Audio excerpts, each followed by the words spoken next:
Survey number 99 నూరు. ఇంకా మాకు సంక్రమించిన భూమి 28 ఎకరాలు. ఇది 28 ఎకరాల్లో మేము కొద్దిగా 90 ఏళ్ళ నుంచి మా అనుభవంలో ఉంది.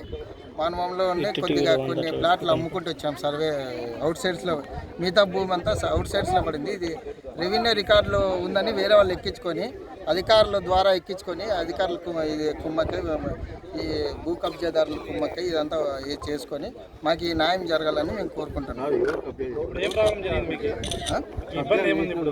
ఇబ్బంది భూమి ఇది మామూలు అవుట్ సైడ్స్, ఇప్పుడు మామూలు అవుట్ సైడ్స్లో ఉంది. ఇది నివాసేతర స్థలం. ఇది కమర్షియల్ ల్యాండ్ ఉండేది. వెంటనే రెవెన్యూ భూమి కింద ఎట్లా అవుతుంది, వ్యవసాయేతర భూమి కింద ఎట్లా చేస్తారు? అగ్రికల్చర్ ల్యాండ్ కమర్షియల్ ఉన్నదాన్ని ఆల్రెడీ కమర్షియల్ ఉన్నదాన్ని వ్యవసాయేతర భూమిగా చేశారు. వేరే అనూప్ కుమార్ వాళ్ళని, అనూప్ కుమార్ ముగ్గురు పేర్ల మీద చేశారు. ఎన్ని ఎకరాలు చేసినారు? ఇది 7 ఎకరాలు. మిగిలిన భూమి వాళ్ళు 28 ఎకరాలకి నోటీస్ ఇచ్చారు. 28 ఎకరాలకి ఇచ్చింటే 28 ఎకరాలకి రావాలి, కానీ మిగిలిన భూమి కిందకి ఎందుకు వస్తున్నారు? టోటల్గా ఇప్పుడు 7 ఎకరాలకి ఇప్పుడు నష్టపోతాం. మిగతాది ప్లాట్లు అమ్మినారు, దాని గురించి దాన్ని పట్టుకోలేదు. ఇప్పుడు ఈ 7 ఎకరాల భూమినే ఎక్కించుకొని వచ్చినారు వ్యవసాయంగా మార్చుకొని. ఎంత వేల? ఇది 30 కోట్ల వేలు. మా తాత ముత్తాతల నుంచి సంగతి.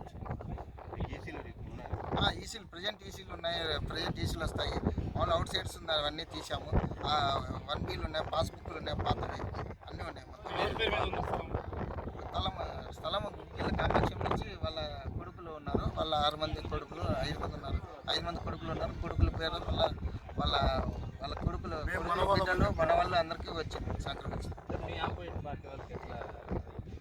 ఆపోజిట్ పార్టీ వాళ్ళకి ఎట్లుందంటే మాకు అది అర్థం కావడం లేదు. ఈరోజు ఖాళీ ఉందని భూమిని ఇది దౌర్జన్యంతో వస్తున్నారు. రికార్డ్స్ ఎక్కించుకున్నారనే కదా మేము ఈ తాపత్రయపడుతున్నది. ఈ భూమి అవుట్ సైడ్స్లో ఉన్నదాన్ని ఎట్లా ఎక్కిస్తారనే కదా మేము అడుగుతాను. వీళ్ళని మేము అధికారులు అడుగుతున్నాం, వేరే ఎవరిని అడగడం లేదు. అధికారులు ఉంటే అడుగుతున్నాం. మీరు అవుట్ సైడ్స్లో ఉండే భూమిని